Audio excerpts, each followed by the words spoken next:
Good morning. I am Thanga, life coach. இப்போ உள்ள இப்போ உள்ள ஜென்ரேஷன், இப்போ உள்ள ஃபேமிலிஸ், இப்போ உள்ள ரிலேஷன்ஷிப் எல்லாமே வந்து ஒரு சின்ன சின்ன மனஸ்தாபங்கள் வந்தாலே அவங்க வந்து அதை பிரிஞ்சு போயிடுறாங்க.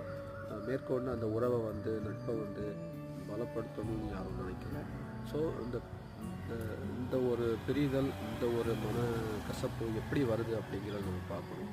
கண்டிப்பாக ஒரு உறவாக இருக்கட்டும், நட்பாக இருக்கட்டும், நட்பை விட உறவுகளில் அதிக ஒரு பிரிவினை இருக்குது. இந்த பிரிவினை எப்படி வருது அப்படிங்கிறத நம்ம பார்க்கணும். இந்த பிரிவினையை நம்ம எப்படி அவாய்ட் பண்ணணும் அப்படிங்கிறத பார்க்கணும். ஸோ இதில் வந்து மேஜராக ஒரே ஒரு விஷயந்தாங்க இருக்குது. நீங்கள் உறவுகளுக்குள்ள, நட்புகளுக்குள்ள ஏதாவது எதிர்பார்ப்பு வச்சுருந்தீங்கன்னா அந்த எதிர்பார்ப்பை ஃபஸ்ட்டு விட்டுறணும். அந்த எதிர்பார்ப்பு இருக்கிறனால தான் நீங்கள் டிசப்பாயிண்ட் ஆகுறீங்க.